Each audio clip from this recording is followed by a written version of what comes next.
to make your C8 exhaust install go a little bit easier, one of the things we're going to have to do is take some parts off of the inside of the trunk area. So you can see we have the hatch open on the Corvette, and we've removed the liner to the trunk, and then there's a panel that attaches with all of these fasteners. Take that panel off. Once you do that, it exposes your air box. That's where your air filter is. And most importantly for us are two attachment points for the exhaust system. So by removing the 2 bolts on the driver's side and the 3 bolts on the passenger side, that disconnects the exhaust system from the motor. Once that is disconnected, we will go to the underside of the vehicle and show you what needs to happen there. Your exhaust system has been removed from the vehicle. You will notice that there are 4 electric motors on the exhaust system. We've already taken 2 of them off. The 2 that we've taken off are for the active fuel management. These are the 2 devices that you do need to remove from your stock exhaust. They are attached with 3 bolts right in this location, and it is connected to this strut bar, which is quite simple to remove off the ball stud. You'll see that there is a clip that you literally unclip with your fingernail and swings out of place, and that allows the ball stud to go on and off. All right, this is showing you the factory harness that all 4 of the electric motors on the exhaust system will have one of these connectors. Simply, it's pull this gray tab back about 1/8 of an inch, press on the tab, and it pulls apart. That's how you disconnect it. All right, to disassemble your active fuel management valve, all we need to do next is with a T20 Torx, take this screw out.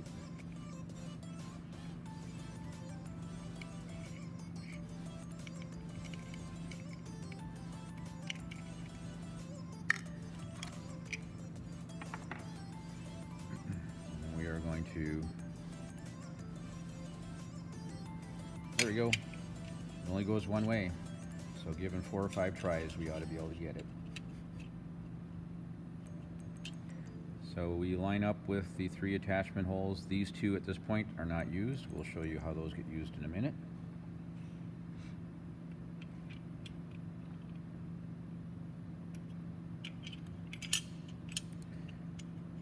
So the reference point for you is this valve is going to swing in this motion. So as it contacts these tabs, it'll contact them in a 90-degree angle, right? So they're going to be perpendicular. That's how you know you have this on correctly. And reinsert the screw. There's little squared off elements. It's actually a double D shape is what they'll call it, that puts this arm in a specific location on the stud. So I'm not just making up a location, it's actually being seated home. Okay, so as this motor travels, right, it'll contact 90 degrees on that side or 90 degrees on this side. Then we're going to take the supplied hardware, and you'll notice that there are 3 washers in the kit, only 3. These washers are going to be spacers. They're going to go between each one of these locations.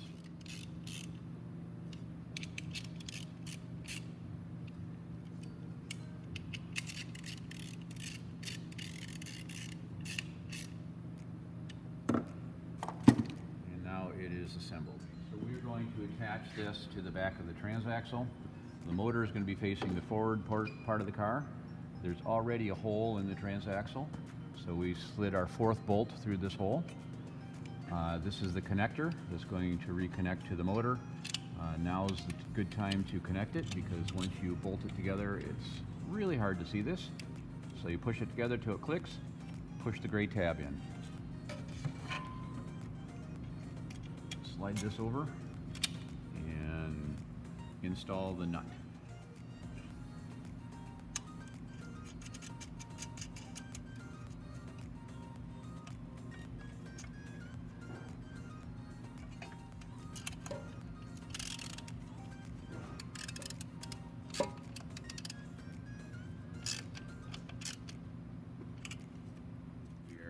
So this will prevent a check engine light from occurring when you first start your car. If you start your car before you put these plates in, you'll get a check engine light. You'll notice on the bottom of the active fuel management plate there are two holes.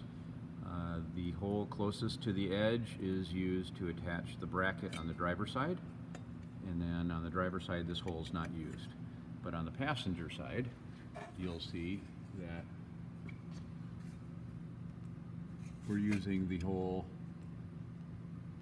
towards the middle of the plate, and the outside hole is not being used. There is going to be 4 isolators or hangers for your exhaust system, 2 on each side. We have the rearmost hanger in this location, and then one just forward of it that is actually in the opposite direction, 90-degree opposite. This hanger is attached with 2 bolts and needs to be removed from the car as you take the factory exhaust system off.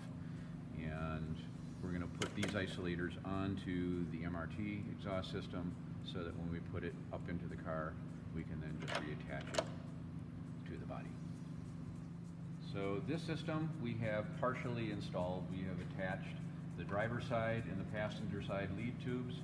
It's easy to know which one goes where. There's a 2-bolt flange on the driver's side and a 3-bolt flange on the passenger side, so not even I can get that mixed up. Then there's the H section, which is this in the middle, and this is in position to show you the correct orientation. So the forward portion of the H is a straight tube. The rear portion of the H has this bend, and this bend goes forward in vehicle, not backward in vehicle. This is forward on the passenger side.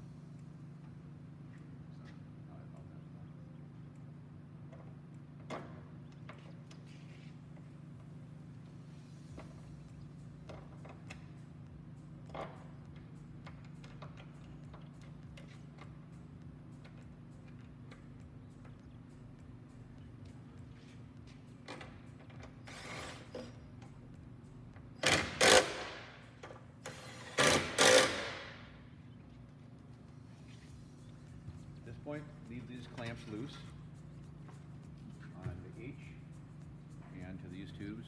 We're going to tighten them after we get the fascia on so that we get right tip adjustment to the fascia.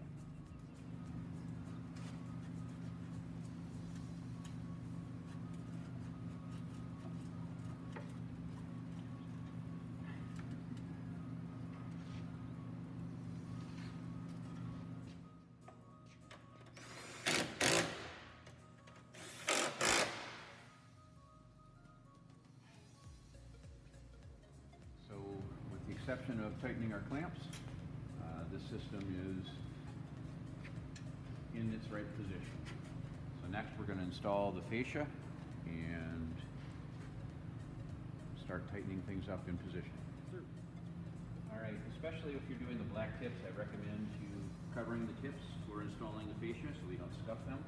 It's a good idea to do even if you have just the polished tips. So for the fascia, there's going to be 3 connectors that we need to reconnect. These obviously we had to take off as we removed the system. So you have 1 connector on this side, 2 connectors on that side.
so the first steps in prepping for doing your exhaust install on the C8, rear wheels have to come off. When you reinstall the wheels, be sure that you torque the lugs at 140 foot-pounds, which is big torque, but they need it.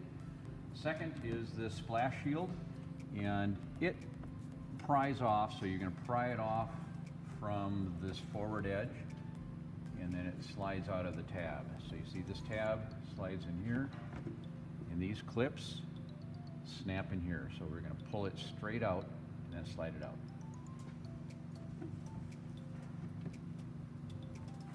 To reinstall,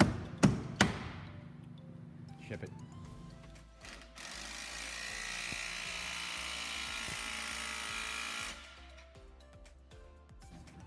So once you have the tips aligned where you want them, we're going to go ahead and tighten the band clamps. Here's how you correctly install the band clamp. See the overlap of the two tubes? Your band clamp should extend over that joint, past that joint, by a good 1/8 of an inch to 3/16 of an inch. And that gives you a good secure clamp.